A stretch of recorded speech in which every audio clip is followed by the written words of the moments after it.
All right, so today we're going to talk about understanding diabetes. I'm going to start with some broad spectrum things about diabetes as a general disease, and then we'll break it up into various segments.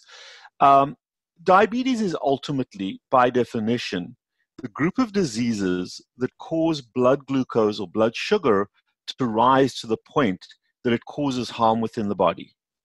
The group of diseases that are all lumped into the diabetes category are insulin resistance that comes in a type 1 and a type 2, which are really progressions. And as a progression of insulin resistance, you get type 2 diabetes. Type 1 diabetes is a completely separate and distinct disorder, but it falls under the diabetes groups. Then you've got gestational diabetes, and then you've got some diseases like glucagonoma and paraneoplastic syndromes, all of which ultimately have the same effect of causing blood sugar to rise and stay risen to the point of harm. So how do we diagnose diabetes? Well, there are a couple of tests that have been accepted by the medical community to define diabetes as a start point. So if you're above these thresholds, you can be labeled as diabetes, and then what we have to do is to figure out what type of diabetes that is. So the most ubiquitously accepted phenomenon or classification of diabetes, we use the A1c. Now, what is hemoglobin A1c? Hemoglobin is the molecule that lives in your red blood cells that carries oxygen, and it carries oxygen from your lungs to your tissues. So when hemoglobin is exposed to high levels of sugar on a chronic basis, little bits of sugar attached to the hemoglobin, we call that glycosylation, or glucose attaching to the hemoglobin. And if we measure the percentage of hemoglobin molecules with glucose attached, that percentage can be expressed as a percentage of all hemoglobins. And as that percentage rises, that tells us that piece of hemoglobin is dysfunctional. It's not working properly. And ultimately, the measurement of the percentage of hemoglobin that is afflicted by or where there's glucose attached to it, that is the hemoglobin A1c.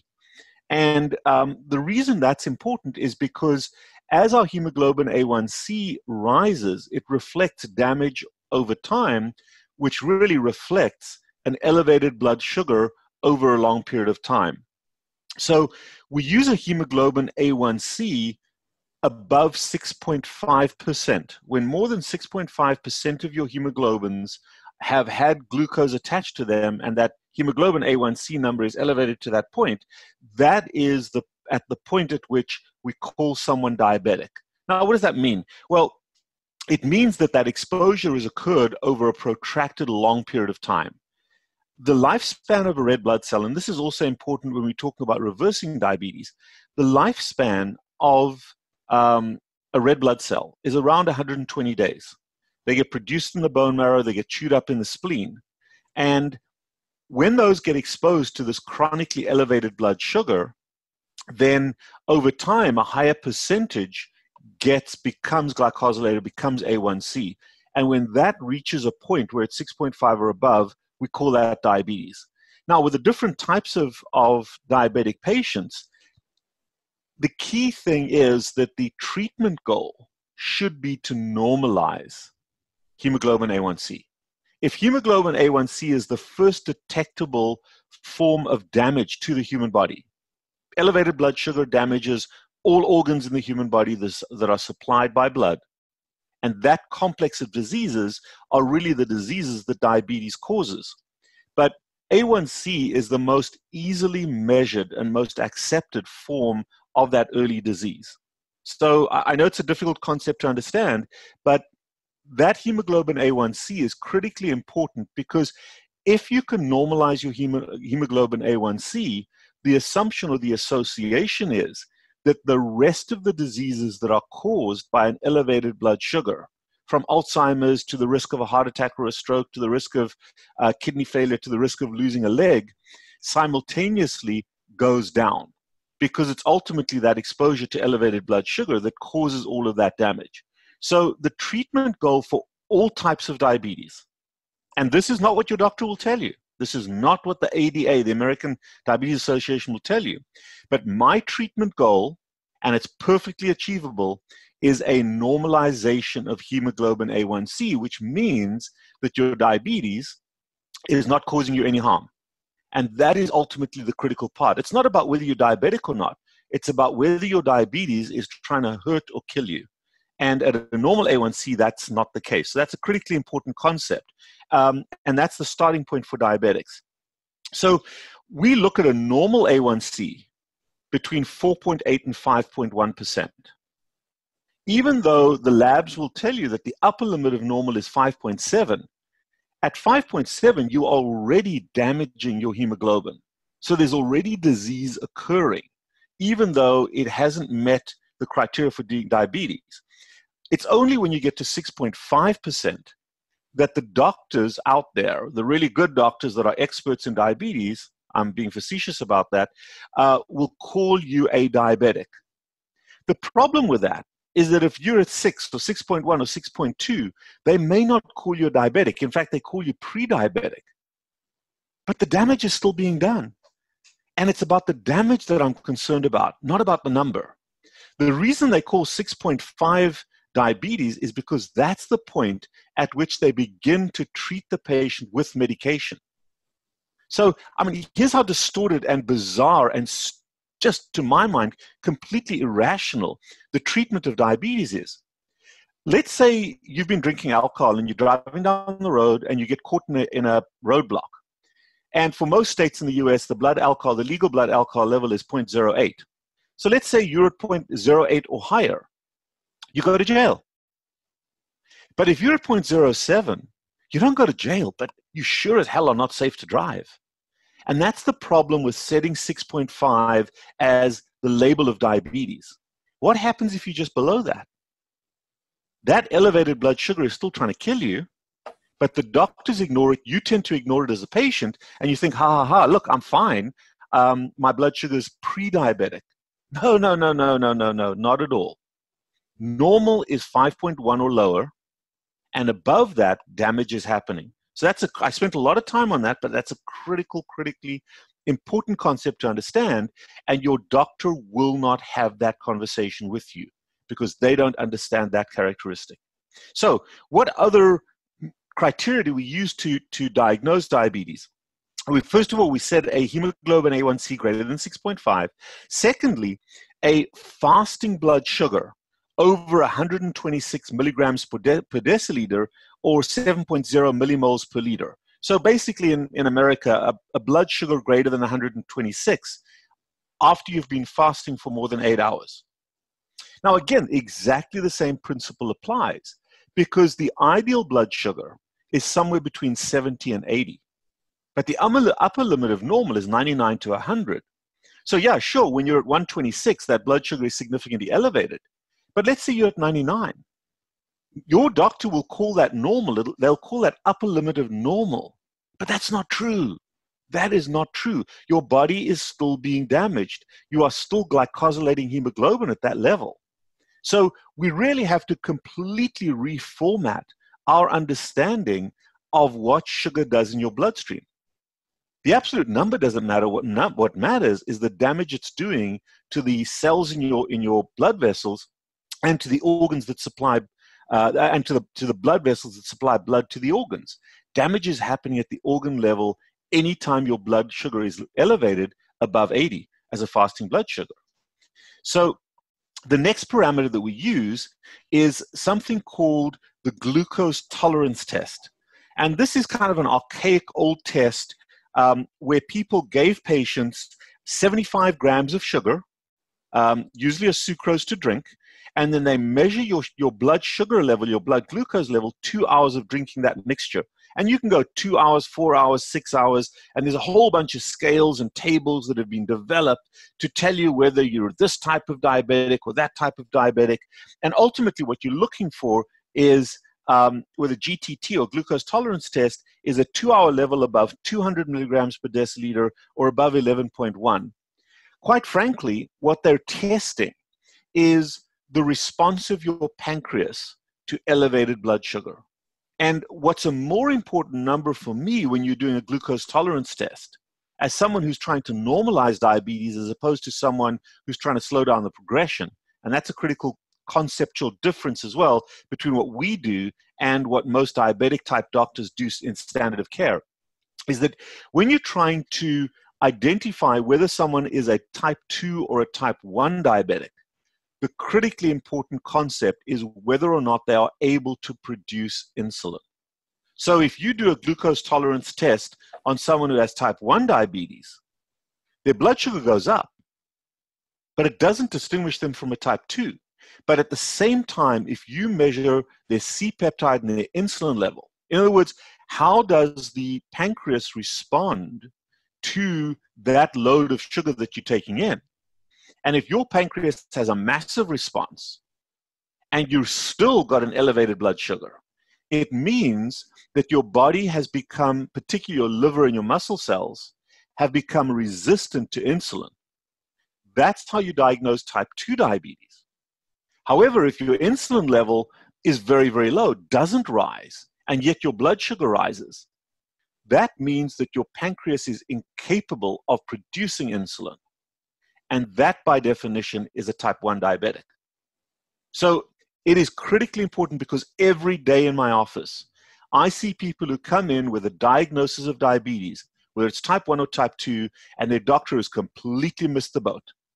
Most often they diagnose type 1s as type 2s, but very commonly they also diagnose type 2s, someone is type 2 who really has type 1 diabetes. The other mistake that people don't understand, or the concept that people don't understand, is even someone who has type 1 diabetes, where they can't produce a lot of sugar, a lot of insulin, if they're eating a lot of carbohydrates, even that little bit of insulin that they are able to produce, they may have insulin resistance to that insulin, and certainly over time, they will develop insulin resistance to the actual insulin that they're injecting. We'll talk about that more in the next chapter, but as we talk about diagnostic criteria, that's very, very important. And then there's another one that some people do use, and I think it's more a screen than a diagnostic tool, and that is a random blood sugar greater than 200 milligrams per deciliter. In other words, under no circumstances whatsoever, maybe unless you're on steroids, should your blood sugar ever go over 200. And that is 11.1 millimoles per liter. And that random blood sugar should raise a big red flag in a laboratory or in a doctor's office to say, hey, we need to check this patient out and see if they actually have diabetes. But to my mind, the single most important numbers to measure are actually the insulin and the C-peptide. So we actually usually do 4 tests. We check fasting blood sugar, we check insulin, we check C-peptide, and insulin and C-peptide really give you the same information. And then finally, we check A1c. And it is looking at all 4 of those numbers together that give you the best idea of what's going on with the patient. We will sometimes do a glucose tolerance test and check actually the insulin levels during that time and even look at glucagon levels if the behavior pattern is bizarre, but that's getting fairly sophisticated. So let's go. So if you understand how to diagnose diabetes, and it is critically important that your doctor at least does those 4 tests, because they have to differentiate between type 1 and type 2 diabetes. In addition, if your A1c is above 5.7, it is critically important that your doctor does an insulin and a C-peptide, because you really want to know how insulin resistant you are, how much insulin are you able to produce, and how badly is your liver resisting that insulin. So we'll talk more about that as we go on. The next concept that we need to look at when we're talking about diabetes is, where does sugar come from? Sugar comes from 2 places. Sugar in the modern era mostly comes from our face. In other words, what we eat and drink. And the critical thing is, it doesn't matter what's attached to the sugar, or whether the sugar comes in a long chain, which is called a starch, or whether it comes as single molecules or small molecules. Sugar, the word sugar comes in 3 forms. There's glucose, galactose, and fructose. 3 different types of sugars. Galactose mostly associated with milk products. Sugar mostly is the most common one, but fructose occurs in fruits and certain other foods, and often the glucose and fructose are combined. One of the reasons why fructose is a critically important sugar to understand is because it's the most common one that we add to foods. And fructose does not have a big stimulating effect on insulin production. So when it comes to diabetes, that is critically important to know, because when you eat a meal that is high in fructose, your body doesn't respond, your pancreas doesn't respond like it responds to glucose. So therefore, your blood sugar level can go extremely high on fructose without an insulin response. So the damage is worse gram for gram with fructose than it is for glucose. And most people don't understand that. When I was doing my PhD in the lab, fructose had by far the most destructive capacity on the end organs versus glucose and galactose. So that's a critically important concept to understand as well, and especially if you're diabetic. It is the most difficult molecule to clear from the bloodstream, and it's the most harmful molecule because it stays around in the bloodstream for a very, very long time. So whether you're eating an apple or ice cream, whether you're eating brown rice or white rice, pasta or bread, or chocolates or chips, or just having a spoon of sugar in your coffee, it doesn't matter how it goes inside your face. What matters is what enters your bloodstream. And your intestine is extremely good at breaking that sugar down. And ultimately, it is glucose, galactose, and fructose that enters your bloodstream, irrespective of how it went into your mouth. Obviously, the rate at which it enters your bloodstream varies, and in a very erroneous way, the diabetic community have latched onto the rate of absorption of that sugar. The rate of breakdown in the gut affects the rate of absorption, and they've called that something called the glycemic index. In other words, how quickly does your blood sugar go up when you eat something? Well, obviously, if you drink pure sugar, it gets absorbed immediately because it doesn't need breakdown, so your blood sugar spikes fairly high. If you eat pasta, it may go up a little bit slowly. But the reality is, if you're diabetic, it just doesn't matter. We have to get away from the concept of the glycemic index. I'll give you an example. If you're an alcoholic and you drink whiskey, you get drunk very, very quickly. But if you're an alcoholic and you drink a light beer, you don't get drunk so quickly. But an alcoholic shouldn't be consuming either, because both are toxic for that alcoholic.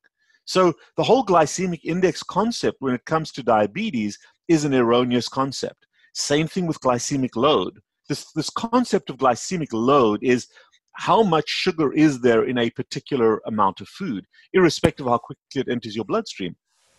It doesn't matter, because sugar going into your mouth propagates and promotes and maintains diabetes. So it does the percentages, the quality, irrelevant, and we've got to understand that. The next thing that's critically important to understand, and this is a big argument that I have with a lot of dietitians. Dietitians will typically tell you how much sugar there is in a particular product. Well, I'm sitting here at a desk, and the wood in this desk is basically pure sugar. It's cellulose. But if I nibbled on my desk while I'm giving this talk, I'm not absorbing any of that because the human body has lost the capacity to break cellulose down. But if I took this desk and I measured the sugar content in the laboratory, it's going to have a certain sugar volume. If I was an elephant, I'd be able to absorb it, or a portion of it. But as a human being, we've lost the capacity to absorb sugar from certain plants, especially leafy green vegetables. That's called bioavailability.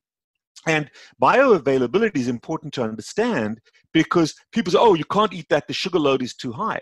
What you've got to understand is whether that sugar is actually going to enter your bloodstream or not.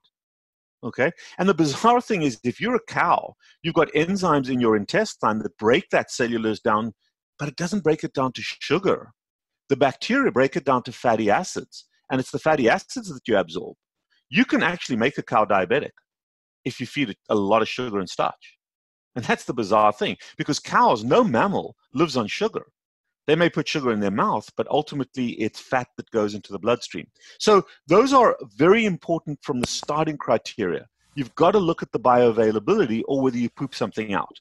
Now, Having said that, the two sources of sugar are either what we put in our mouth, as explained, which human beings are not primarily designed to use as their primary source of sugar. We have to have sugar in the bloodstream.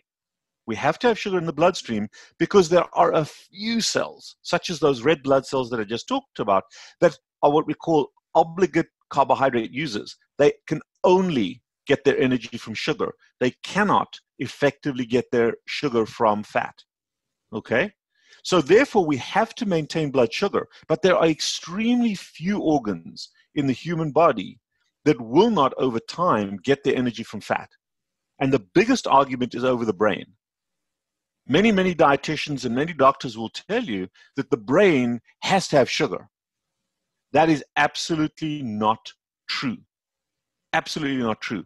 The human brain functions absolutely fine and actually prefers to function on fat, on ketones, beta-hydroxybutyrate.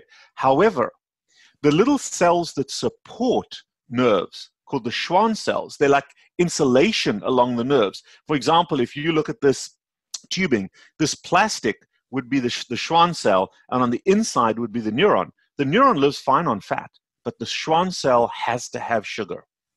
So that's where that abnormal information comes from, that incorrect information comes from. But the human brain does just fine on fat. Nevertheless, we have to have sugar in our bloodstream. But human beings are not primarily designed to get that sugar from what we eat. We have an incredibly sophisticated system in our livers that when our blood sugar drifts low, the liver produces and releases sugar into the bloodstream, typically in the form of glucose. And where does that glucose come from? There's a cycle called the Krebs Cycle that can make glucose pretty much from anything. It can make it from carbohydrates, it can make it from protein, but it can even potentially make it from fat. But protein is the primary source of sugar that gets produced within the bloodstream, within the body and gets released into the bloodstream. That process is called gluconeogenesis. And the main value of protein to the human body is not as a primary source of energy. The major role of protein in the human body is as a nutrient for tissue repair, tissue building, as a hormone, as an enzyme, with a little bit going toward carbohydrate production in the liver. So this whole focus on protein, you've got to get your protein. There's a medical word for that. It is absolute bullshit. We need very, very little protein every day to support ourselves. And in fact, the most important proteins we need are the 6 amino acids that we're unable to produce within the human body. The other 14 amino acids, we can mix and match. We can produce them very readily in the human body from any source. But there are 6 that we have to eat and drink. But we don't need them in large quantities. Otherwise, they just go down the fuel pathway, and when protein gets used as a fuel, it gets turned to sugar. And we don't want that. We don't want this flood of sugar in our bloodstream. Okay, so what switches on production of sugar by the liver? What switches on the liver to either release stored sugar into the bloodstream, and typically it stores it as glucagon with maybe anywhere from 400 to 600 grams of glucagon of glucose that the liver can store in itself. That switch to produce sugar in the body and release it into the bloodstream is controlled by a hormone called glucagon. Glucagon comes from the pancreas. The glucagon cells are right next to the insulin-producing cells. So let's back up a little bit. If human beings were not designed to primarily eat sugar, then how is it possible that insulin's primary role is to deal with the sugar that we eat and drink? Because that's what everybody will tell you. And the reason they tell you is because the discovery of insulin was made at a time when human beings were already beginning to eat massive amounts of sugar. Banting and Best discovered sugar about just over 100 years ago in Toronto. And sugar was already something that human beings were eating in larger and larger quantities. So they made the assumption that insulin was there primarily to remove sugar from the bloodstream. But that's not true. That's a secondary role of insulin. It's not the primary role. Insulin's primary role in the human body is to control glucagon. And that's critically important to understand. Glucagon is the primary hormone that produces sugar for the human body from the liver. It switches the liver on to produce sugar. And what insulin does is it switches off glucagon. So if your glucagon's putting a lot of sugar into the bloodstream, your blood sugar goes up, your pancreas then releases insulin to switch glucagon off. That's a feedback pathway that controls your blood sugar when it's an internal system. Let's say when you're not eating, okay? The other role of insulin is to control the release of fat from the fat cells, okay? So when your blood sugar is relatively low, it allows glucagon to switch on. And when there's no insulin, then your fat cells, through lipoprotein lipase, an enzyme in your fat cells, is able to release fat. So if your blood sugar is low, you want energy from fat, and when you're not eating, your blood sugar is relatively low, your fat cells are putting energy out. But as glucagon releases produced sugar from the liver, your blood sugar goes up, so it switches insulin on, and insulin then blocks the production or the release of fat from your fat cells until your blood sugar drifts down, your insulin level drifts down, and then obviously the fat starts pouring out back into your bloodstream. Does that make sense? So the way it works is glucagon is responsible for blood sugar. Insulin regulates glucagon. Insulin also switches off fat cells from releasing fat. So when insulin levels are low, the fat cells are putting a lot of fat out. When the insulin levels rise, it switches the fat cells off, but it also in a feedback pathway switches glucagon off. That is the normal interplay of insulin and glucagon. And I know that's difficult to understand, but it is critically important. And when I talk about type 1s next time, we'll realize that when you don't have insulin, kind of what happens. Now, in type 2 diabetes, here's what happens. First of all, the biggest mistake in type 2 diabetes is the volume and the frequency, the quantity and the frequency by which we human beings are now putting sugar in our face. That's critically important, okay? It doesn't matter how it goes in. Apple, orange, ice cream, pasta, bread. It doesn't matter how it goes in our mouth. But it is this perpetual eating. Remember, human beings are designed to eat once or twice a day. I'll come back to that in a second. But when we're eating and snacking all the time, and we've gone in the 1950s from less than 5% of our diet being carbohydrates, to in 1977, the food pyramid telling us that at best, or at least, 50 to 60% of our diet should be sugar and starch. Can you only imagine how that, even just that perfect food pyramid for the healthiest American diet, makes our blood sugar rise? Well, guess what? Genetically, we don't have the capacity to handle that load of sugar. So here's what happens. At first, when you start stuffing all that sugar in your face to eat according to the food pyramid, what happens at first is as soon as that blood sugar enters your bloodstream, insulin responds. So your insulin level goes up. And everybody's pancreas genetically has a different amount of insulin that it can produce at most. Some people are high insulin producers. Some people can't produce very much insulin. Okay? But when that insulin goes into your portal vein from your intestine into your bloodstream, there's a little sensor that senses that and it releases insulin. And at first, when your liver is very sensitive to that insulin, the liver, as soon as your blood sugar starts to rise, let's say it goes from 70 to 80, your liver starts removing that sugar from the bloodstream very aggressively. A little bit is stored, between 400 and 600 grams is stored as glycogen. And once your glycogen stores start elevating in the liver turns on a pathway that turns that sugar into fat. And the fat sits in the liver and then gets shipped out of the liver, typically through a molecule, which you may never have heard of, called LDL. Of course, you've heard of it. It's the so-called bad cholesterol. It's not a bad cholesterol. LDL is the transport molecule that should be transporting fat from your liver to your fat cells, and then you should be storing that excess fat in your fat cells. Well, if you're stuffing your face with sugar all the time, then more and more of that sugar is being converted to fat, and now you're not just storing it, you're accumulating it, and you're gaining weight. But here's the problem. Over time, the liver is working so darn hard that it becomes less and less sensitive to that slight change in insulin and the slight change in your blood sugar. So the liver becomes more and more resistant to certain levels of insulin. And what it then does is it tolerates, or it allows your body to tolerate, a slight rise in your blood sugar.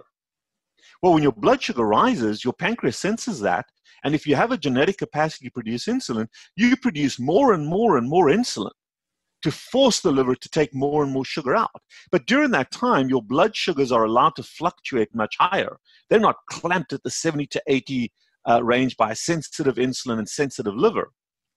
As both get less sensitive, as they become more resistant to insulin, your insulin production goes up, your blood sugar rises, and the liver is not quite as effective as removing it from the bloodstream.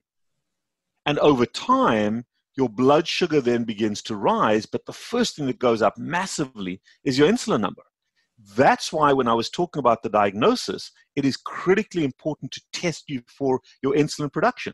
Because if you're producing a massive amount of insulin, even if your blood sugar is fairly normal, we know that you are not insulin sensitive, but that you are becoming insulin resistant. And guess what?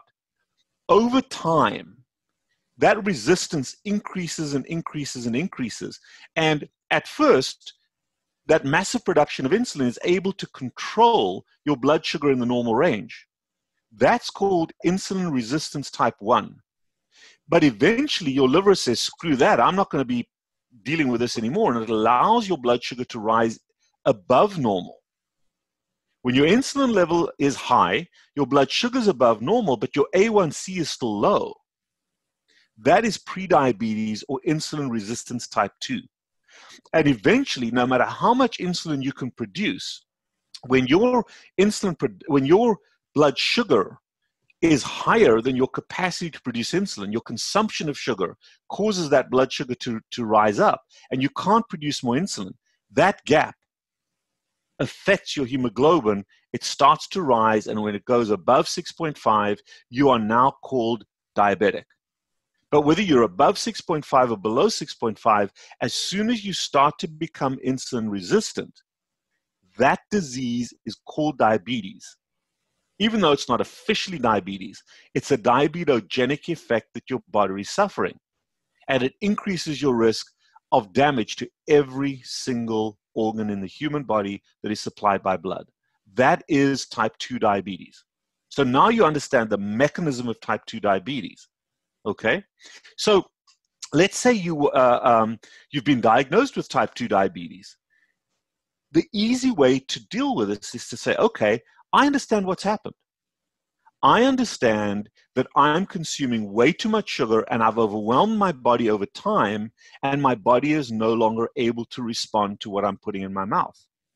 Well, you don't have to be a doctor to understand logically what you need to do. Eat less sugar. Eat fewer carbohydrates. And because I said before that it doesn't matter how it goes in your mouth, it doesn't matter what form that takes. But what do the dietitians and everybody else tells you? Oh, don't eat the simple sugars, eat the starches, called glycemic index. And that was something that a guy by the name of David Jenkins discovered or created in Toronto in the 1980s, early 81. David Jenkins was actually one of my professors on my PhD committee. Phenomenal man. He had a great idea. But and actually it does work if you are a rat in a cage, and we can control your consumption of sugar. So the second part, let me just do a little segue here. The second issue is, why do we eat so much sugar? Why is it that we have this almost uncontrollable urge to eat these massive amounts of sugar, despite every aspect of our body saying, dude, don't do that to me, it's hurting me? Because we're becoming fatter and sicker, we're becoming fatter because of the fat accumulation, becoming sicker because of the diabetes, and yet we keep putting this toxic drug in our face called sugar. What's the driving force behind that? And here's what a lot of the medical community don't understand. Because in 1977, and prior to that, we put more and more sugar into our food to replace the fat that was removed, we called sugar food. That's an error. Sugar does not meet any of the food criteria. Sugar is, number one, not necessary for human survival. If we never ever ate another carbohydrate, we'd be absolutely fine as human beings. So it's not necessary for our nutrition. We can produce it very, very effectively inside of us. Number two is that sugar in excess has no feedback. The human body has no feedback control over sugar because genetically we've only been exposed to sugar for a few hundred years in excess. So the human body has not established homeostasis or control over our consumption of sugar. I'll give you an example. When you drink water, water is essential for hydration. As soon as you drink water, your thirst center reacts by producing a hormone that says, boom, you're done. And as soon as your thirst is quenched, without even knowing how much water you needed to drink, you automatically stop, and it's almost impossible to drink more. Very tight control, because as a species, we've developed that over hundreds of thousands of years. When you drink alcohol, there's no feedback. I can continue to drink alcohol forever until I pass out or run out of alcohol. No control, because there is no feedback. That has to be a decision. So the other critically important part when it comes to fat and protein, which are essential for nutrition, we've already mentioned protein and fat is the equivalent. The human body has very, very tight feedback control. And the primary feedback hormone, there's about 4 or 5 of them that we know of, but the primary feedback hormone for restricting our fat consumption in particular is a hormone called leptin. So when we eat fat, fat enters our bloodstream, gets stored in the fat cells. And as fat enters the fat cells release a hormone called leptin that says, hey, dude, you're full, stop eating. And that is a very, very tight feedback control. Can you override it? Yes. But for the most part, people do not override it. Oh, I'm stuffed, I'm full. But when it comes to carbohydrates, there is absolutely no feedback control. There is no leptin response. In fact, as you know, when you're eating a tub of ice cream or a bag of chips or a bowl of pasta, it tastes so good, it activates our endorphin system. We feel great, and the more we eat, the better we feel. So excess is very possible, and the body does not stop us from eating carbohydrates in excess. The other key element is that, as we've talked about before, carbohydrates are a very powerful midbrain modifier of our endorphin system. It relaxes emotional tension just like heroin and nicotine and alcohol does. So we as human beings are almost wired to eat carbohydrates in excess. And if we have them ubiquitously available like we currently do, of course we're going to eat them to excess, particularly if we do not have other ways to deal with those emotions. So if we have a dysfunctional or a deficient emotional management system and we discover carbohydrates, the majority of us are going to eat them to excess. And then what it does is it at first makes us fat and eventually gives us type 2 diabetes. And the rate at which your type 2 diabetes develops depends genetically on how much insulin you're able to produce at max. So the skinnier type 2 diabetics are doing one of two things. Either they're burning the calories off very quickly, but remember that burning calories off is irrelevant if you're not putting in, because what matters is when it goes into your bloodstream. So you can burn them off and still be a type 2 diabetic, a skinny type 2 diabetic. But most type 2 diabetics are overweight or obese because at first they have enough insulin to produce the fat from that excess sugar, but eventually the system fails. And when the system fails, the blood sugar increases. That's your type 2 diabetes. So it's so logical. You don't even have to be a doctor to understand that. Yet the American Diabetes Association and the Juvenile Diabetes Research Foundation, the JDRF and the ADA, the two big organizations that are the world's experts in understanding diabetes, and I said that facetiously, really don't grasp or refuse to grasp these concepts. Because if they did, type 2 diabetes would be a very, very simple disease to treat to the point of remission. I don't like to use the word cure, because if you go back to carbohydrates, it comes back. But absolutely, you can put your diabetes into remission by not eating carbohydrates. That simple. But here's what the ADA says. Their traditional healthcare labels only label diabetes as a disease when it reaches 6.5. In other words, when it reaches a point of treatment, as we said before, it completely ignores the prediabetes and the diabetogenic phase of this problem, and the damage is happening. I'm going to read you something from the front page of the ADA. It says this: healthy eating. Contrary to popular perception, there is no specific diabetes diet.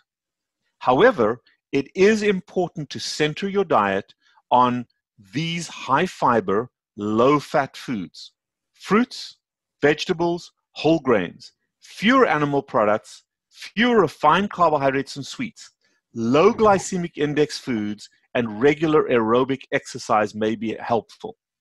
Oh, my goodness. That is absolute, and I'm going to use a medical phrase here because I'm a doctor, I'm allowed to use this word. That is absolute bullshit. And as long as they maintain that as their ideology and as the foundation for their treatment, you will never, ever, ever treat any diabetic to remission. Now, the very next paragraph is 6 lines of about 70 medications that they advocate for treating diabetes. And these are ludicrous medications. Anywhere from medications that make your cells more sensitive to insulin, which is metformin, or glucophage or glumetza or others, sulfonylureas, glipizides, glimepiride, Amaril, meglitinides. I can't even pronounce, I'm a doctor, I can't even pronounce these darn words, okay? One of the funny things is, one of these drugs, which is very popular now, ridiculously expensive, blocks the absorption of sugar in your kidney, so you pee out all your sugar. So you can put it in and you pee it out. But that doesn't mean that the damage isn't happening. It is an absolutely ludicrous concept. And eventually they end up treating type 2 diabetics by giving them insulin. If you can't produce enough insulin and you're stuffing your face with all these carbohydrates, well, hell, let's give you some more insulin. It is a ridiculous concept. And yet when you try to talk to these people, they blow you off. You know why? Because they're the experts. My job is to put people into remission with regards to their type 2 diabetes.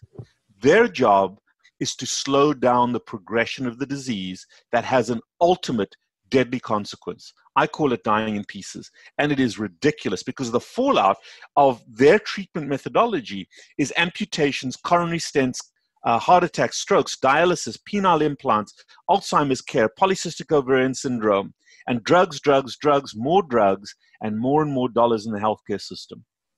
So I'm biased very heavily against them because they do not understand the science. Okay, so understand that the mechanism of type 2 diabetes, the things that are dysfunctional in type 2 diabetes, is not the liver, it's not the pancreas, it's not the fat cells. It's your brain and your mouth. It's your brain and your mouth. Type 2 diabetes is the result of chronic excessive carbohydrate consumption. It's the result of a carbohydrate addiction. And the world has not yet effectively started to see that. So once you have type 2 diabetes, you have a very, very serious consequence, a deadly consequence of your relationship with sugar. It tells me that your relationship with that sugar is out of control. And as long as you continue to distort, and actually, unfortunately, most doctors are complicit in this, as long as you and your doctor continues to distort the reality of that harm and keeps allowing you permission to eat carbohydrates, you will continue to suffer the consequences of the disease until you die from it. That's the problem. That's the problem. So what other thing does the ADA tell you to do? Well, I'll go back to that previous page. It says, aerobic exercise may be helpful. Now, my good friend and mentor, Tim Noakes, has type 2 diabetes. How the hell is it possible for someone who runs on average 100 miles a week, has done over 70 ultra-distance marathons, is skinnier than a beanpole, extremely fit? How is it possible for him to have type 2 diabetes? How is it possible for any athlete to have type 2 diabetes if they burn off all the sugar that they eat? Well, here's why. Because it doesn't matter what you do with the calories. What matters is the damage sugar does as soon as it enters your bloodstream. And Tim Noakes probably had, not probably, most likely, has almost a type 1 type of insulin production capacity. It may be slightly higher than the average type 1, which we'll talk about next time, but it certainly isn't as high as most very, very fat people. So if he can't produce a huge amount of insulin, and he's consuming tons of sugar to carb load for his racing, he's totally overwhelmed that system. And he, over years and years and years, has broken that system. The one thing that we're still in the process of figuring out is whether, for people like Tim, he can actually recover insulin sensitivity. My belief is that he probably can. However, he certainly should be able to accomplish a hemoglobin A1c of 4.8 to 5.1. But it requires almost complete abstinence from carbohydrate consumption. You may still need some medications to increase your insulin sensitivity. Even for a type 2 that is not consuming carbohydrates, if they have damaged their insulin production capacity and the relationship between insulin and glucagon is dysfunctional enough, they may never be able to get quite back to normal in terms of not having to use medication, but they absolutely can normalize their A1c. And that's a critical goal when it comes to treating type 2s. Most type 2s can get into remission where they need no medication and their A1Cs are 4.8 to 5.2 with blood sugars in the 70 to 80 range. But why is that a problem? Because here's what happens. Over time, when your liver becomes insulin resistant, the paradox is that your glucagon system also becomes insulin resistant. Remember, what happens is as insulin levels go down, as your blood sugar goes down, your insulin level goes down. And what that does is it allows glucagon production. And glucagon causes the liver to produce sugar. So the liver releases sugar into the bloodstream. And then as that blood sugar goes up, your insulin level goes up just a little bit and dampens down glucagon. That's a normal feedback pathway in the human body. However, in people who have been type 2 diabetic for a very long time, that just like the liver becomes insulin resistant, so the glucagon control becomes insulin resistant as well. And the paradox is this, and this has been measured in a number of studies. The paradox is this, that even when in a type 2 diabetic, they're eating carbohydrates and their blood sugar is very high, normally in a normal person, that would completely shut off glucagon.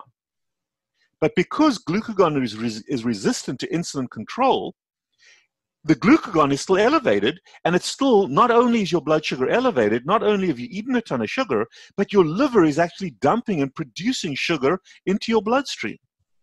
So you've got a double hit, okay? And most likely in someone like Tim's case, while his insulin level has come down and his A1C is normalized, that glucagon is still not quite sensitive to his insulin. So his glucagon is probably still producing more sugar from the liver than it should, and keeping him in that insulin resistance type 1 phase. And at this stage, I still am not certain how we are able to completely dampen or restore that insulin control over glucagon so that we make that more sensitive as well. In a lot of my patients, that restores very easily, but in some patients, it doesn't. So what I've started doing as a physician in that type of patient is to measure their glucagon. And we see elevated levels of glucagon despite the fact that their blood sugar is slightly elevated or at the upper limit of normal. And I'm not sure how we modify that, but those patients at this stage, I'm still treating with metformin, a small amount of metformin, about 500 milligrams once a day. And metformin's job, it's a diabetic drug, but metformin's job is to create insulin sensitivity in the liver. And we are seeing a response to that. So I'll come back to that in a second, but that's how complex this is. So it seems ludicrous to me that if you are an endurance athlete, that you continue to run on carb loading.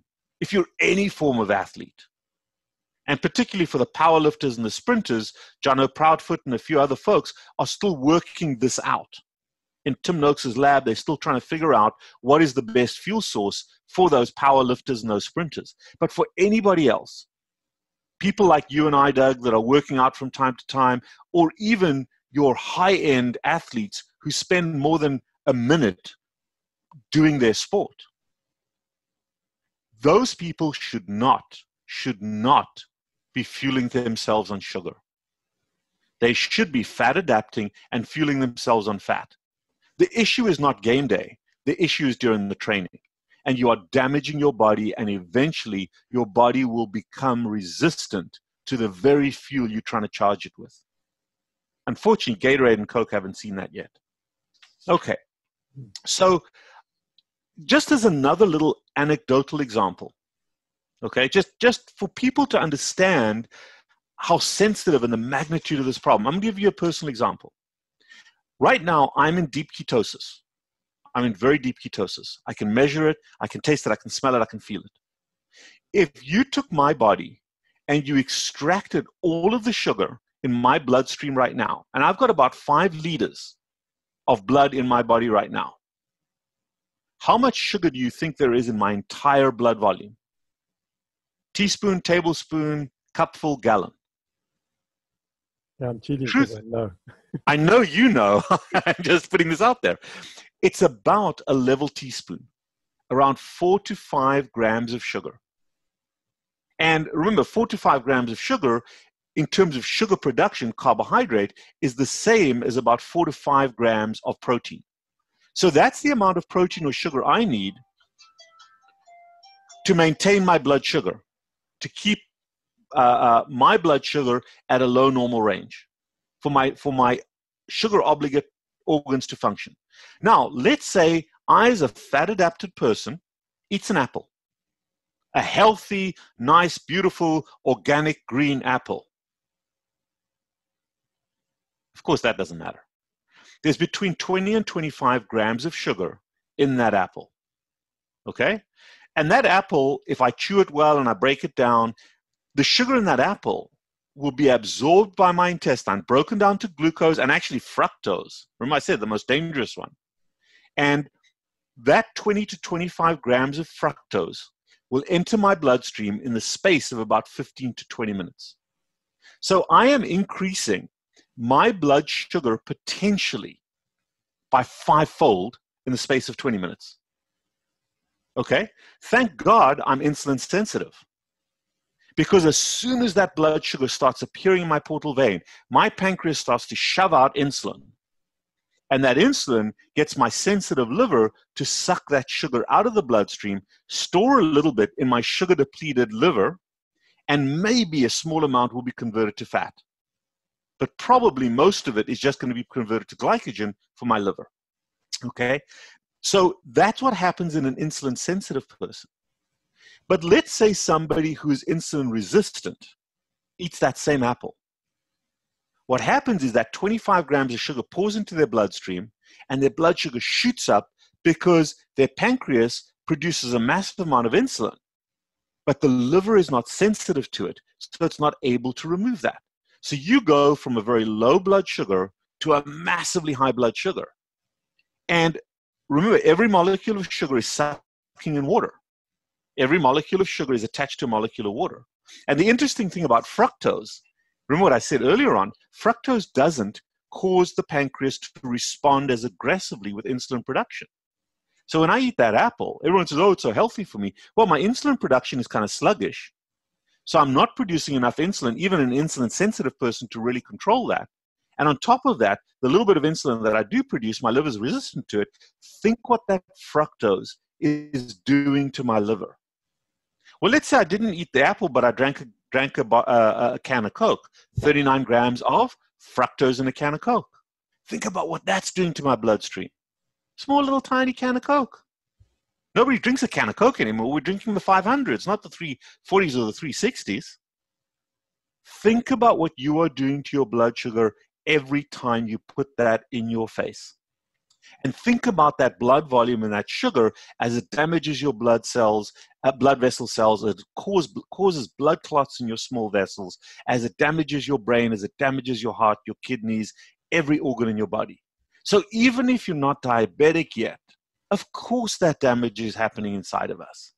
And as a society, even if you consider yourself to be healthy, even if you're fairly young, think about what that's doing.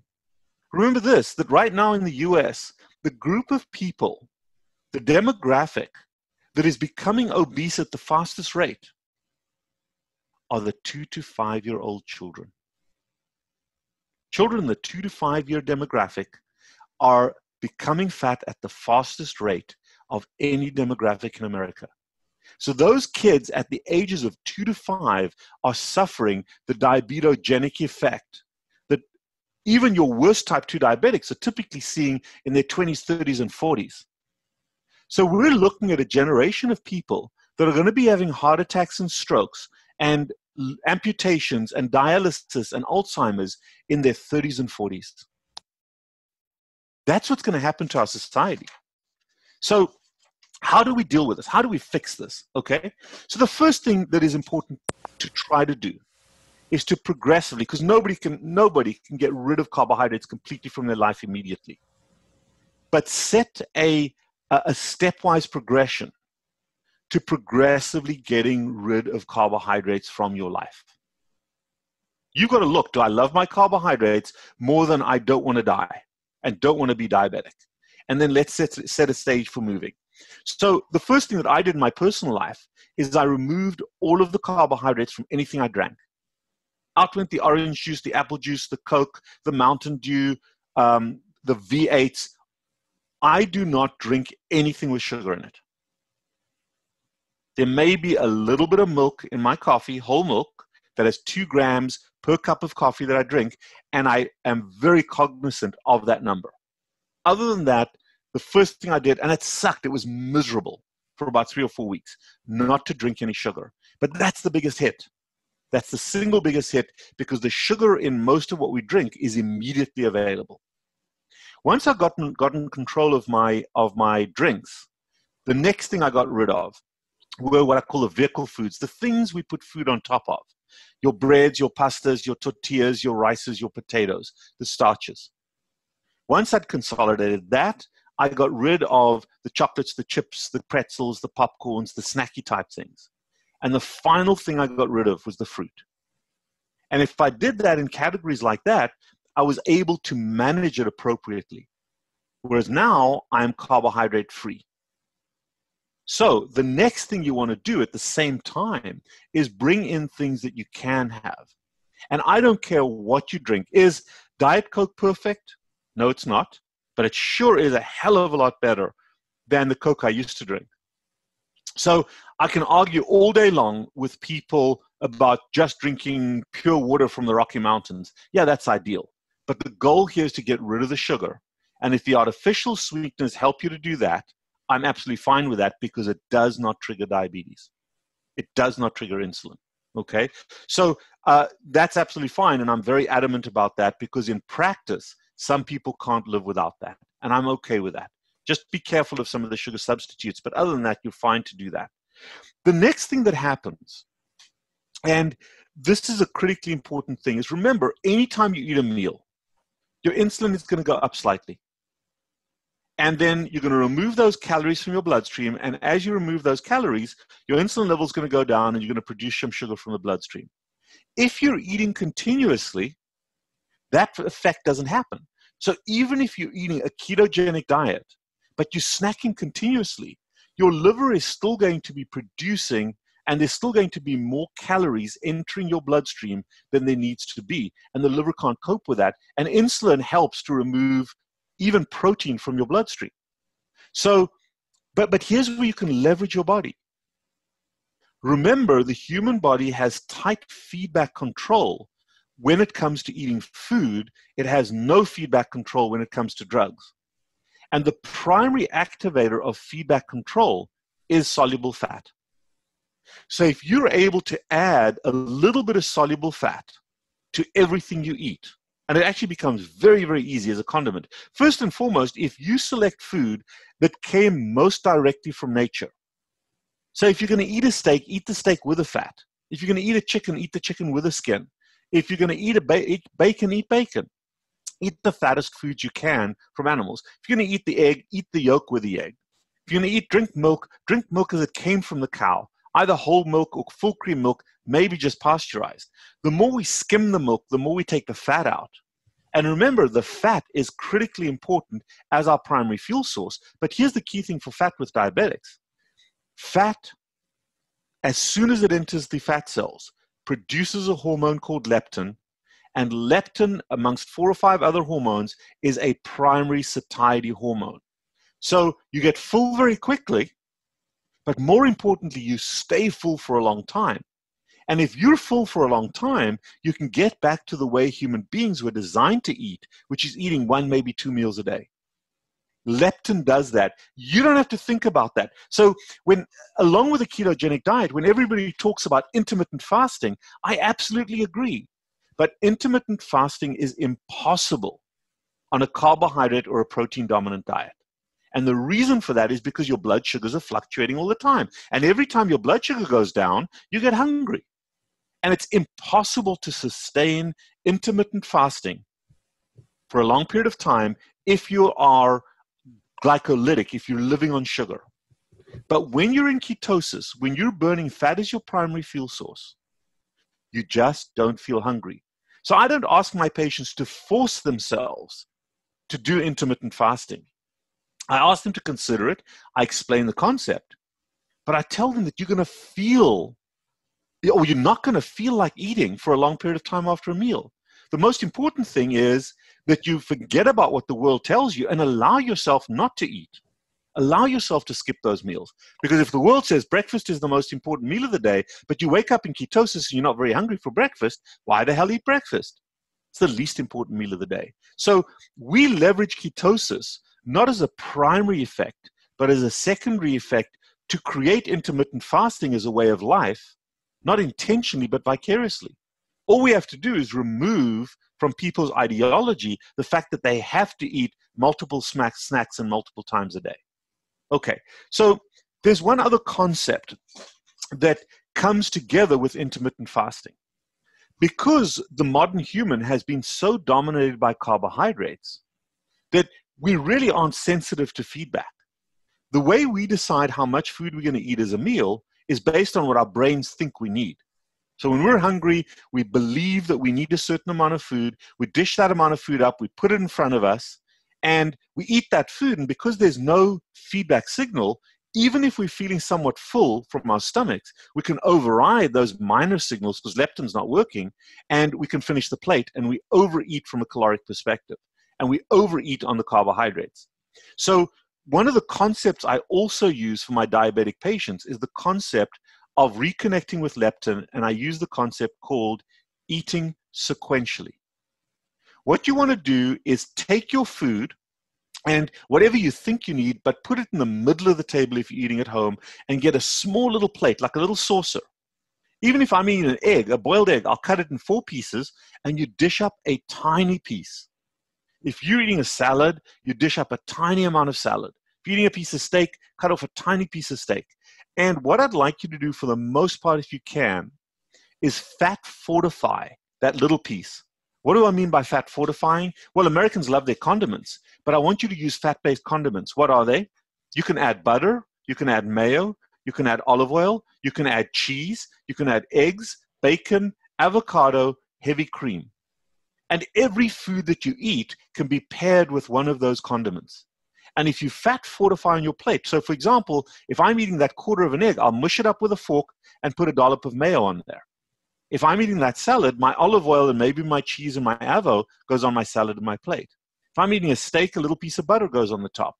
And what that fat fortification does is, because it's soluble, it very rapidly gets into the bloodstream, goes to the fat cells, and releases leptin. And if you're eating sequentially, you're going back and forth, you're making conscious decisions about how full you are. And within 5 to 10 minutes, leptin becomes active, and it makes you feel full.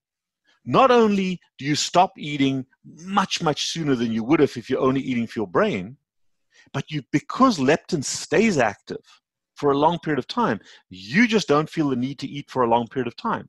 That might be 16 plus hours, might be 23 hours. And guess what that's called? Intermittent fasting.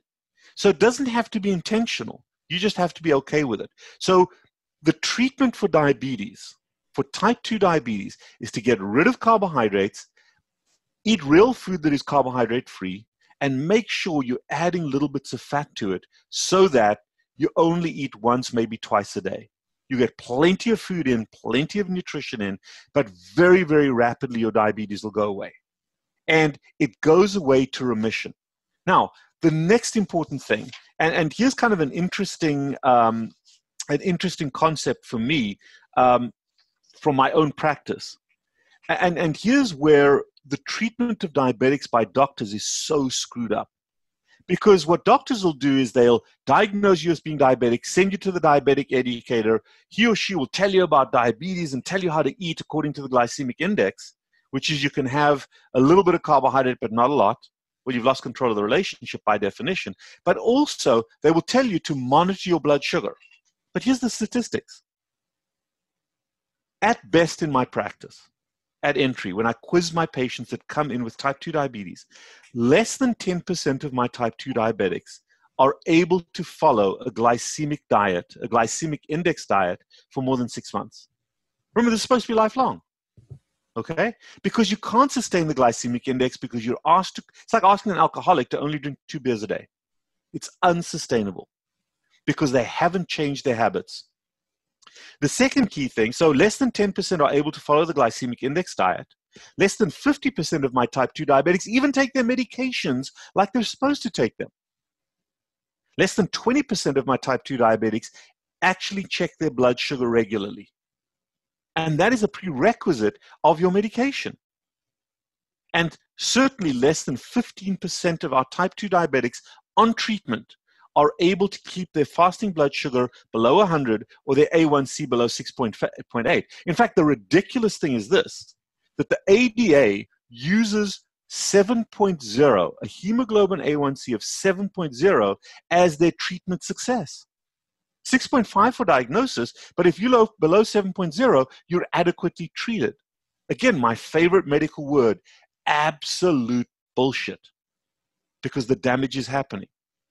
And more than 75% of my type 2 diabetics are already on other medications for hypertension, for reflux, a statin, CPAP, some other medication that is used to treat the consequences of their diabetes and of their consumption of carbohydrates. So when you're following the ADA recommended diet of a balanced diet, glycemic index, medications including insulin, lifestyle medication and exercise, almost nobody is effectively able to even control, let alone get rid of their diabetes. So it's an inevitable problem. And if you look at diets, if you look at even carb-restricted diets like the Atkins diet, the Ornish diet, which is a fat restriction diet, Weight Watchers, a calorie-restricted diet, or the Zone diet, a macronutrient balanced diet. This was a study done by Danziger in 2005. What are the results of all those diets that people use for diabetes, for weight management? Well, at 1 year, the average sustained weight loss at 1 year was around anywhere from 4 to 7 pounds total, okay? For most obese people, for most diabetics, that's not weight loss, that's a bowel movement. And less than 50% of people were able to sustain being on the diet, not for a year, but for longer than 8 weeks. Remember, this is lifetime treatment. So why ask people to do something they're incapable of doing, particularly when they feel like crap and they don't have results from it? You just can't do that. So long story short is that I'm just going to go through a few things here. Our management of diabetes, of type 2 diabetes, in a nutshell, is number one, stop thinking of diabetes as a permanent disease. Stop thinking of diabetes as a disease where you have to control macro, micro, and calories. Get rid of those 3 words completely. Get rid of glycemic index, get rid of the word balance. The goal here is zero diabetes and 0 carbohydrates. So the first step in our diet is number one, aim for as close to 0 with carbohydrates as you possibly can. Number 2 is always eat a little bit of fat with everything that you eat. Switch on leptin. Switch on ketosis. The best way to do that is to eat real food. Nature is not very rich, apart from fruit, nature is not very rich in carbohydrates. The second goal of treatment is, if you're doing that, if you're eating a low carbohydrate, high fat diet, the majority of your sugar should come from the production of sugar that is put into the bloodstream from the liver, not from your intestine, not from your mouth. But when you're on a low carb, high fat diet, monitor your blood sugars fairly carefully, because you may have a paradoxic glucagon function. And if that is the case, we may need to continue your metformin treatment for a while. The second goal, so the first goal is LCHF, low carb, high fat, or a ketogenic diet. The second goal is to get to a point where we're eating 1 or 2 calorie-containing meals a day, no snacks and no breakfast. And no breakfast is critically important for a diabetic, because almost everybody, normal or diabetic, wakes up in the morning with a slightly higher blood sugar. That's called the dawn effect. And the dawn effect is because your insulin level is at its lowest and you're the most deeply in ketosis, typically in the early morning. So expect that. That's not bad. That's normal. So I tell my diabetics, do not test your blood sugar until you've been awake for 2 hours, because otherwise you're going to overreact. So we go for 1 or 2 meals a day. Try to go as deep into the day as you can't eat. And when you do eat, make sure it's fat fortified, so that you don't get yourself into trouble with glucosis as opposed to ketosis. The goal also is to empty your liver as quickly as you possibly can. Remember, after a meal, the liver will always store some food as glycogen, which it can then put back into the bloodstream as sugar. And only when the liver is empty is it forced to produce sugar from protein and also go to your fat cells as a source of fuel. So if you're eating a ketogenic diet, you don't replenish the liver with a huge amount of glycogen.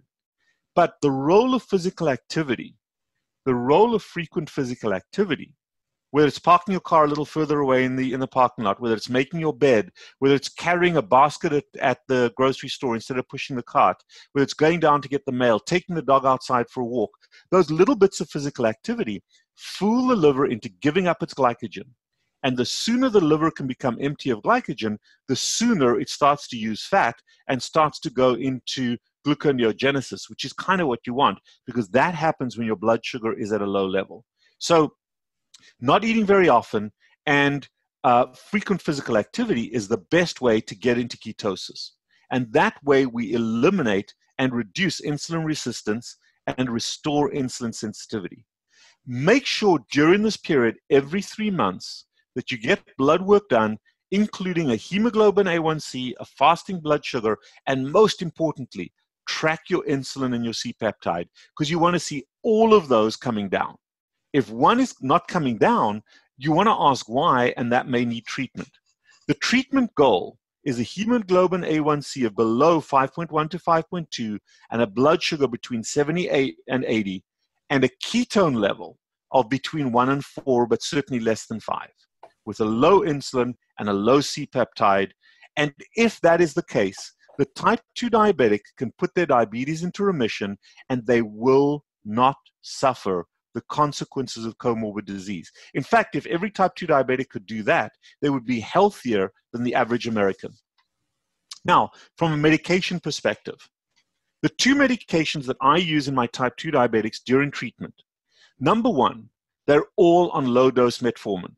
500 milligrams once or twice a day, because it does improve insulin sensitivity until their blood indices are normal, then they can come off their metformin. But even if their blood sugars are normalizing, until their insulin level is better, and I know that they're out of insulin resistance, then I can back off on the metformin. The other medication I put all of my diabetics on is low-dose aspirin, 81 milligrams a day. We stop the statins, we stop all the other garbage drugs, but low-dose aspirin, because when their blood sugars are still elevated, they are causing damage to their blood vessels, and I want to reduce the risk of a stroke or a heart attack or blockage of small blood vessels that damage organs. Eventually, the aspirin, they can come off, but certainly I would keep them on the aspirin for a decent period of time. If their blood sugar is significantly elevated, I use small amounts, small frequent amounts of rapid-acting insulin to control that blood sugar. Now, the assumption here is they're doing what we first talked about, which is a low-carbohydrate, high-fat diet, intermittent fasting, and whatever physical activity they can. Under that assumption, we initially use insulin, not all the diabetogenic drugs, not all the other oral drugs. We use shots of insulin. First of all, it gives us the best, tightest control, and you can scale that control. Secondly, from a motivational perspective, very few people enjoy giving themselves injections. So it's a motivation to stay the hell away from sugar, because otherwise they're going to shoot up. I don't want them to use that insulin to control their sugars. I want them to use the insulin to bring it down. The numbers I use: if my patient's blood sugar, fasting blood sugar, is below 140, I use metformin, no insulin. Once they get above 160, I begin to use small doses of insulin on a sliding scale. And I don't give specifics. We started with 1 or 2 units, but it's based upon feedback. What else is required if you're going to be a type 2 diabetic? During this treatment phase, you do need to check your blood sugar fairly frequently, because we don't want you running low. Why do I set a number of 140, not 100 or 80? Because I absolutely don't want them to go low. If your blood sugar goes low, below 70 or certainly below 60, what do you have to do? You have to eat sugar. And that's exactly the thing we're trying to get away from. I would much rather, for a little while, tolerate a higher blood sugar off carbohydrates, so that all we're controlling is glucagon dysfunction, rather than have to give you sugar because your blood sugar is too low. And if we can control that blood sugar at that lower level, yeah, your A1C gets better a little bit slower, but we get you off the medication and we get your A1Cs normalized. That's the pathway. So the drugs I use: metformin, aspirin, and if needed, insulin. I take my patients off all the other diabetic drugs because they cannot control things effectively. Okay. The other prescription I give my patients, and we've mentioned this already, is physical activity as the best meal replacement you can have. Finally, that physical activity not only releases or helps the liver to release sugar and get rid of the glycogen, it also has a very powerful endorphin effect. And if my type 2 diabetics are physically active on a regular basis, they replace the role that sugar used to have in their lives as an emotion management tool, and they develop a relationship with bits of physical activity. And I don't care at what level they're able to do that, but physical activity becomes their dominant emotion management tool. And it's so much healthier than crystal meth. So when you use a cognitive behavioral methodology and you slowly, progressively show patients measurable improvement, when they see their blood sugars coming down, when they see their A1Cs coming down, they're feeling better. They don't feel like crap. They don't feel that fog anymore. That is the best motivation to keep going. And once you've been in ketosis for a long time, your body gets used to it. And you've really got to do a lot of work to override it again by going back to sugar. Do people relapse? Hell yes, they do. So the final part is a whole protocol to help people when they hit the skids over Christmas, when they struggle from time to time, when someone in the family dies. The most important thing is come in. We can hold your hand and start again. And we've got a whole process for doing that. But what do most people do? They stay away until they control it again. Nobody ever does. Walk through the door, consult with your doctor that knows how to manage you. And that is the most effective way to get type 2 diabetics into remission. But the key thing is, remission for me is not quantified by off medication. Remission for me is quantified by a normal A1C. In other words, no comorbid damage because of sugar in your bloodstream. For the most part, type 2 diabetics can get into remission off all medication and off drugs like carbohydrates. However, there are a small subset of patients who will never ever get to normal without the use of medication, and that's absolutely fine. The key thing is getting to a normal A1c, whether you have to use medication transiently or permanently or not. So hopefully that gives you a completely different perspective of type 2 diabetes than the ADA, than every endocrinologist in the country, than every diabetic educator, certified diabetic educator. In fact, Doug, the bizarre thing is this, that if a certified diabetic educator promotes what I just talked about, essentially curing type 2 diabetes, they lose their certification. Yeah. It is absolute bullshit. Oh, no, I totally agree with that. Jeez, it's scary. So, is that it? That's it. Because I had to make some notes. Yes. We can clarify a few things. I mean, so the one thing you mentioned earlier was that we had lost the capacity to break down cellulose. Yes. And I'd go as far as saying that we never had it. Well, as humans, we never had it.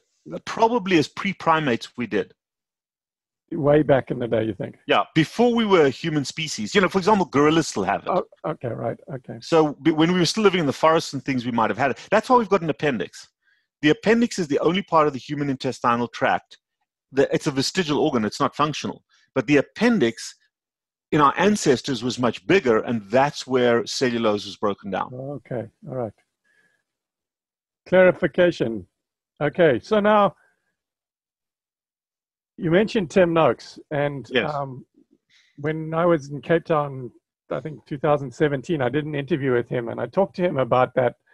And at that stage, he was saying that he was one of those few people that still, his A1c had come down to, I think he said about 5.5 at that stage. Yeah. And he still had to be on a little bit of metformin, and he thought that he would need to do that forever. Right. And I remember reading something just very recently. I haven't had a chance to speak with him about it, but his A1c is now below 4, is like 4.9 or something. And he's right. And it was just a question of time. Yeah. So he was one of those like 5 years or something to get. Correct. Yeah. But you know the other thing, Doug? Tim was still eating some carbohydrates. He was still eating some dark chocolate at night. He was still doing some of those things. And while for the typical ketogenic diet, you see, this is where I differ from the ketogenic diet. The ketogenic diet gives people permission to eat a certain amount of carbohydrates. Mm-hmm. From the addiction perspective, and certainly from the diabetes perspective, I try to go as close to zero as possible. Right. So I think once Tim understood that and he gave that up a little bit, he was able to restore it a bit better. Okay, that's really interesting because, because like he was always talking about keeping his carbohydrates below 25 grams a day. Right. But that, like you say, gave him permission to have a square of dark chocolate. Yeah, if I've eaten only eaten 5 the whole day, then I can have a little bit at night. Yeah. And you know, he and I talked about that before, but yeah, so it was just the slope of the curve. And the best time to get a diabetic is when they're first diagnosed. Right. Because they haven't fucked up their system forever. You know, that inversion of glucagon control hasn't happened yet. Right. So the best time to get the best treatment for a newly diagnosed diabetic, and I get them. I've got a few doctors who've seen great results from us, and they'll refer me the patient the day they diagnose them with diabetes. Instead of sending them to the CDE and putting them on metformin, they send them to me. And I don't put them on medication. I put them on this diet. And then we track them. And if they need medication despite the diet, I'll start that. Right. And most of the time, it's because they can't do the LCHF effectively. Right. But remember that the earliest someone develops type 2 diabetes is after they've been insulin resistant for about a decade and a half. Hmm. So just talking about athletes and stuff. Yes. Sami Inkinen. Yes. Now he started Further Health and all of that stuff. I know Sami. He's the rower. Yeah. Yeah. So he did that rowing with his wife to show that he could row for weeks on end. Yeah. With zero carbohydrates, basically. Right. But he was the world triathlon champion. And he was diagnosed with type 2 diabetes while he was competing at that level. Yeah. So was Bruce Fordyce. I didn't Okay. I didn't know that. Was he? Oh, no, that's how Tim got into it. So Bruce came to Tim. Bruce and Tim are very tight. Right. Yeah. And Bruce came to Tim one day and he said, look, dude, I'm starting to gain weight. I'm eating less. I'm running more. I'm gaining weight. My times have slowed by, his comrade's time slowed by 2 hours. Right. And Tim worked him up and found out he had frank type 2 diabetes. Wow. And he put him on the LCHF diet. And this was when Tim was first getting into it. And the following year, a year later, he shaved 2 hours off the up run on the comrades. Yeah. And his diabetes gone. He lost weight. That was Tim's entry. And Tim will talk about it quite freely. That was Tim's entry point into the whole, maybe I'm wrong about carbohydrates, about carb loading, was when his buddy became became diabetic. Yeah. So the other, I've just got somewhere here. I'm just looking for a page. Shit, where is it? It'll be in my talk. I call it the Dead Runner Society, which is all these athletes that are super fit and skinny, and they drop dead of heart attacks and strokes. Yeah, exactly. Okay.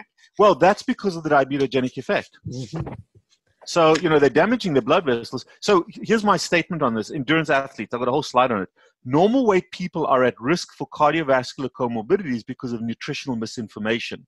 They may not get obese, but they suffer the comorbid conditions because they eat the carbohydrates and burn off the calories. And I call it the diabetes paradox. If you eat carbohydrates and exercise, you may not get fat, but the toxic effects still occur. Yeah.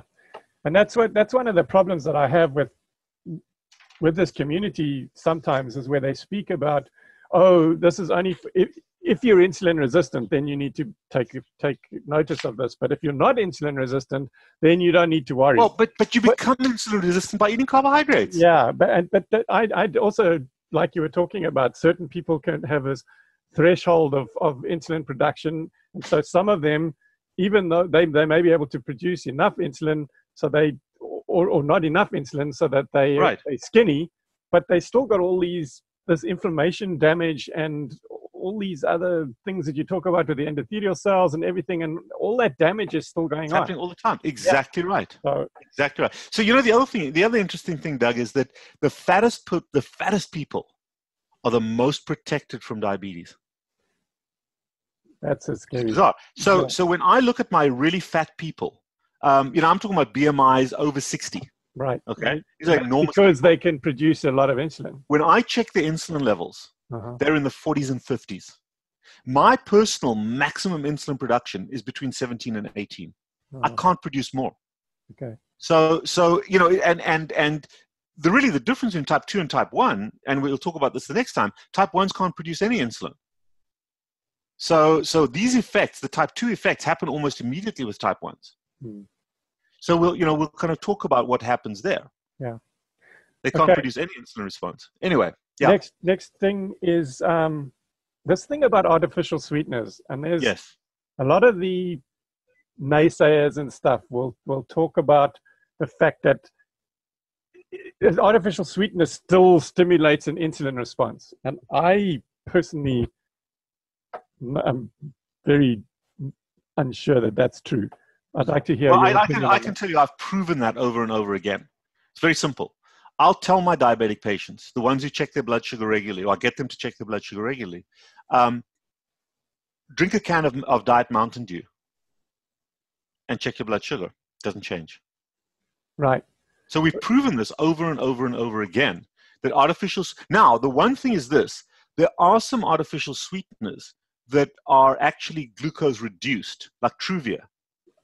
And if you drink a fair amount of, that's why I've got to tell them, it's not, everyone is not made the same. The carbohydrate reduced ones, which are 2 or 2.5 calories per gram of whatever it is, they will still have a mild response. Right. Because you're still eating sugar. It's just reduced sugar.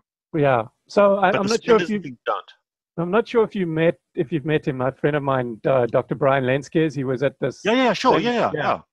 So he was saying that he drank like a can of Diet Coke or something like that, and he had this massive reaction where he was ravenous, and he was convinced that was because it had stimulated an insulin response. Yeah, And I don't think that was a biologic response. I think that was a psychological response. Yeah, that's my question to him was, did you measure your insulin? Yeah. Let's do this test again. Get in and that's what you need to do. Even just checking your blood sugar. Measure your insulin. Yeah. Drink a can of Coke, feel ravenous, and measure your insulin again, and show me that it's higher. Because until I see that, I actually really don't believe it. Correct. No, we've done that repetitively with our patients. And the other part also, Doug, is that it's a practical thing. By asking people who are totally addicted to carbohydrates to quit carbohydrates is already a very tall order. Right. If I can't give them a substitute, it's like telling someone you got to quit smoking, but you're not allowed to chew gum. It becomes quite difficult. So give them a substitute that doesn't cause harm. And I've got plenty of type 2 diabetics that are in remission that regularly drink sugar substitutes. They have their unsweetened tea with a bit of Splenda in it or whatever it may be. Yeah. I just don't have an issue there. Yeah. So you see, I don't, as far as I can tell, I'm not a sugar addict or carb addict or something like that. So I don't have these issues. And you know what I tell someone like Brian? If that happens to you, stop. Right. Don't do it. I personally don't like the taste of the artificial sweeteners. I have a Fresca every now and then, but for the most part, I drink my coffee with a little bit of milk in it. You've developed that. But I chose to do that, right? I chose to. Janae, on the other hand, enjoys her sugar. She'll have Splenda in her coffee, that kind of thing. She's fine. Yeah. So I think that's less of an issue to worry about, and we really have to pick our battles. So I'm not going to get in. For my patients, I specifically say it's okay.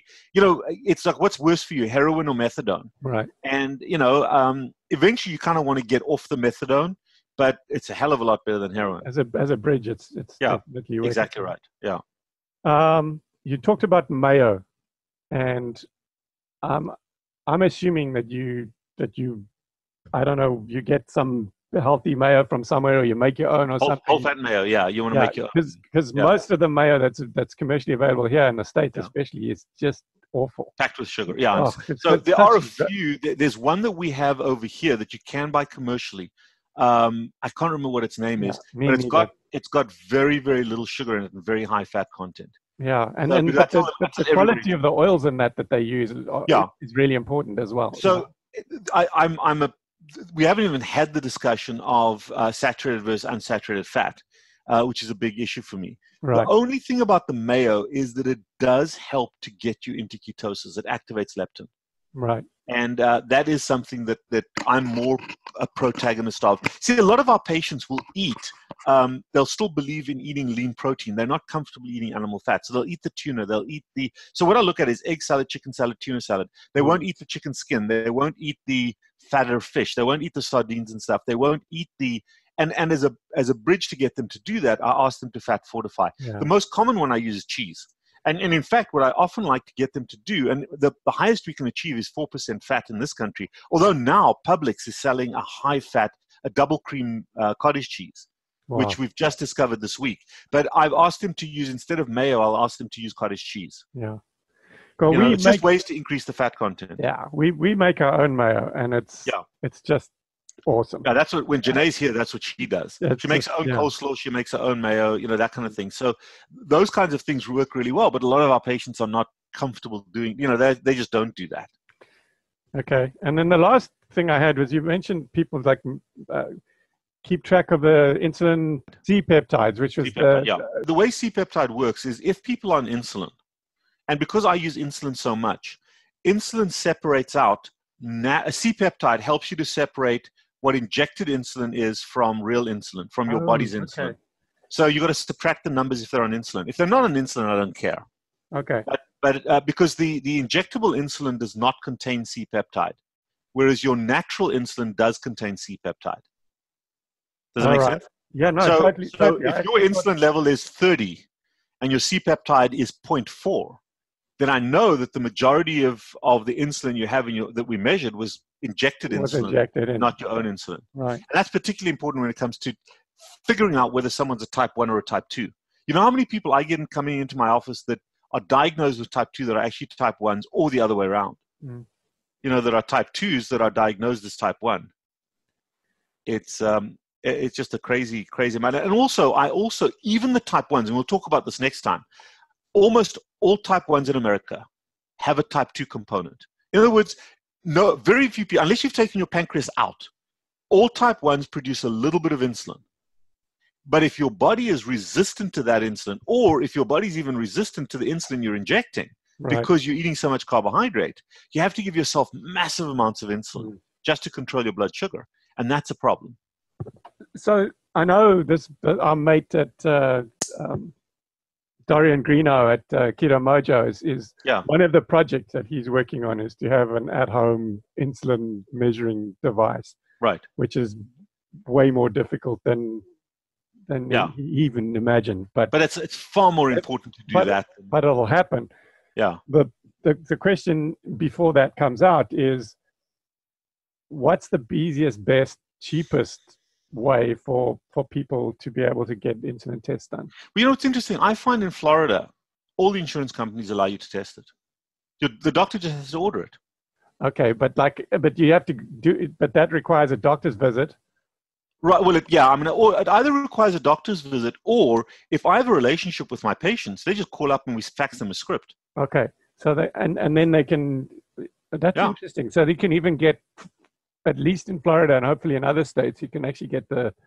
I think in all states, in all states, because I see patients from all states. So if you have anybody that wants an insulin level done, all they have to do is sign up as a patient for me, because I'm not allowed to have a doctor relationship unless someone's a registered patient with me. Right. Doesn't necessarily charge them anything, but I'd be happy to write that script out. And I would not do the insulin by itself. I try to do all four together: A1c, insulin, fasting blood sugar, and C-peptide. I think it's critical to be keeping track of all of those things anyway. Yeah. So you may as well. All four need to be tested. Yeah, you know what? These gynecologists all do these glucose tolerance tests, and all they measure is blood sugar. It's crazy, because they're not measuring. And then they treat these patients, these poor damn pregnant women, they treat them all with insulin. And they make these huge fat babies that then get into all kinds of trouble. I mean, I see the babies as a pediatric surgeon, and it's awful because these diabetic babies are all huge. They're enormous. So what they're doing is they're putting these moms that are chowing down on carbohydrates on insulin. And what that does, it just takes everything, gets everything to suck up carbohydrates, including the baby. Wow. So the baby's under the influence of that medication, and the babies just become these enormous children. 11, 12, 13 pounds for a fetus. It's ridiculous when they should be 5, 6, 8 pounds. So all things being equal, how frequently would you suggest that they have their insulin and these other markers? Every 3 months. 3 months. Okay. Blood sugar they should test daily, because the A1c changes every 3 months. Right. That's your 120 days is the turnover of your red blood cells. Okay. So, and then at some stage, once they've made that turnover, I try to check the glucagon level. All right. That's all from me.